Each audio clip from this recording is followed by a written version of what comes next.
नमस्कार दोस्तों, जनपद सोनभद्र रेणीकोट नगर इस पावन धरती पर आज श्री महर्षि श्री दयानंद सरस्वती जी का जो 200वां वार्षिक उत्सव मनाया जा रहा है, उनके जन्मदिन का, उस पर बाहर से भी गणमान्य व्यक्ति आए हुए हैं। जी आप अपना परिचय दीजिए पहले। मैं प्रोफेसर डॉक्टर व्यासनंदन शास्त्री वैदिक जी।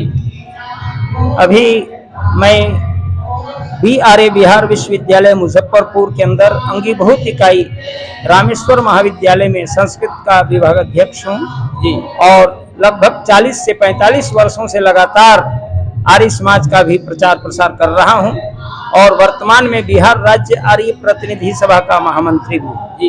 देखिए, समाज जो है अंधविश्वासता की तरफ बहुत ही जकड़ा हुआ है। सच्चे उस ईश्वर की आराधना कैसे की जाए जिससे हमको उस ईश्वर से प्राप्ति हो, उनका साक्षात्कार हो, इसके बारे में आप कुछ बताएं। बहुत अच्छा प्रश्न आपने किया है, इसके लिए साधुवाद है।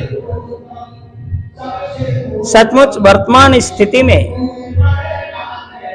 आर्य समाज के द्वारा कार्य संचालित हो रहे हैं और महर्षि स्वामी दयानंद की 200वीं जयंती के इस आयोजित श्रृंखलाओं में आर्य समाज रेणुकूट के 52वें वार्षिक उत्सव में मैं पहुंचा हुआ हूं और यहां का सुरम्य वातावरण देख करके मैं अत्यंत प्रसन्न हूं, गदगद हूं।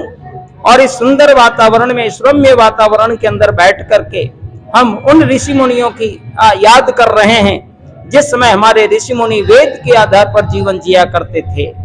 युग प्रवर्तक महर्षि दयानंद ने ओखी मठ, जोखी मठ, बद्रिकाश्रम, नाना मठ मंदिरों में घूम करके देख लिया था कि मंदिर में जो भगवान लोगों ने बना रखे हैं वो देवताओं की प्रतिमा मात्र है, ईश्वर की प्रतिमा हो नहीं सकती। इसलिए वेद कहता है, ओम न तस्य प्रतिमा अस्ति यस्य नाम महत यशः। उस महान यश वाले परमात्मा की कोई प्रतिमा नहीं है, क्योंकि वह परमात्मा कण कण में विद्यमान है। वह परमात्मा सबके हृदय में विद्यमान है और इतना निकट है कि हम इन आंखों से देख नहीं पाते। लेकिन लोगों ने आंखों से देखने के लिए मठ मंदिरों में मूर्तियों की स्थापना कर दी, जिसको महर्षि दयानंद कहते थे।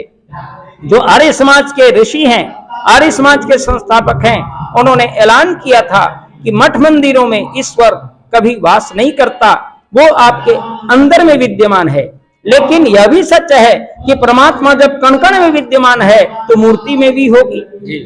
और लोग जाते हैं, लेकिन आप देखते होंगे मूर्ति में लोग दर्शन करने के लिए जाते हैं और पूजा करने लगते हैं तो आंखें बंद हो जाती है। इसका मतलब वो अंदर में छिपे ब्रह्म को पाना चाहते हैं।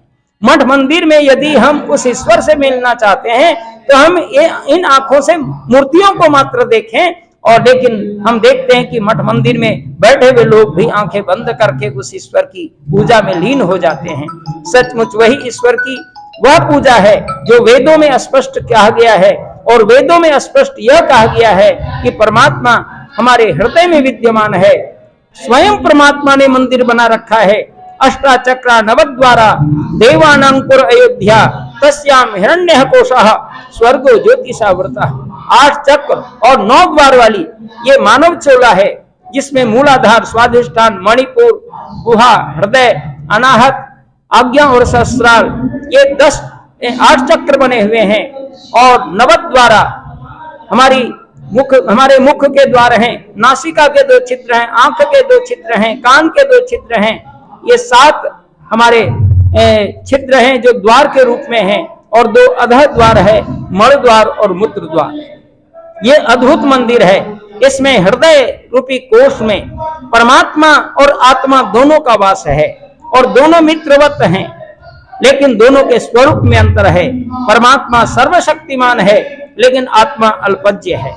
हम इस चीज को समझ लें कि हमारा मित्र, हमारा जो आराध्य है, वो हमसे दूर नहीं है। जो अज्ञानता मनुष्य की है वही ईश्वर को दूर समझता है, लेकिन जो ज्ञान की दृष्टि से जिसको ज्ञान हो जाए उसके लिए तो परमात्मा अपने अंदर ही विद्यमान महसूस करेंगे। आज दुर्भाग्य है कि आज लोग समझिए कि हिरण के समान अपने को बना चुके हैं। उसकी नाभि में कस्तूरी बसी है, लेकिन हरे घासों में खोजते फिरते हैं। अगर उनको पता हो जाए कि अरे यही मेरे अंदर से, मेरी नाभि में कस्तूरी, उसकी गंध से हम प्रभु ये सुगंधित हो जाऊं तो वह भटकेगा नहीं। उसी प्रकार परमात्मा हमारे अंदर में विद्यमान है, यही वेद कहता है। और परमात्मा सारे संसार के कण कण में विद्यमान है। वो महतो महियान, वो महान से महान है और अणोरणीयान, छोटा से छोटा है। कहा गया है कि उसका जो सिरोभाग है पूरा द्युलोक उसका है, और मध्य जो भाग है अंतरिक्ष, वो परमात्मा का मानो उदर है, और ये पृथ्वी लोक जो है ये परमात्मा का पैर भाग है। ऐसा विराट को कौन बना सकता है? आज कोई भी ईश्वर का नहीं मूर्ति बना सकता। उसकी प्रतिमा देवी देवताओं के नाम पर लोग पूज रहे हैं, जो अंधकार है। और इस अंधकार से परे होने के लिए वेदों की ओर हमें लौटना होगा, जो परमात्मा की कल्याणी वाणी है। और परमात्मा एक नाम ओम नाम है, जिसके द्वारा हम उस परमात्मा के समस्त गौणिक नामों से मिल सकते हैं। परमात्मा के 108 नामों से यदि आपको जुड़ना है और परमात्मा के असीम आनंद और असीम उनका गुण और तमाम धर्म से युक्त होना है, तो हम प्रातः और सायं संध्या करते हुए उस प्रभु को याद करें, और याद करके हम अपने जीवन को महान बनाएं। धर्म अर्थ मोक्ष की गामी बनने के लिए हमें मार्ग वेद मार्ग है, उसको अपनाने की आवश्यकता है। यही महर्षि स्वामी दयानंद ने वेदों को लौटने का संदेश दे करके पूरी मानव जाति का कल्याण किया। जी देखिए, कहा भी गया कि घटवे है सूझे नहीं भिगे ऐसी को जिन, और तुलसी से संसार को भयो मोतिया बिन। और ये जो वेद हैं इनके अनुसार और महापुरुषों के वचनों के अनुसार अगर हम चलेंगे तो हमारा कल्याण होगा, और उस साक्षात्कार भी होगा उस प्रभु से जिसको हम मंदिर और मस्जिदों में खोजते हैं।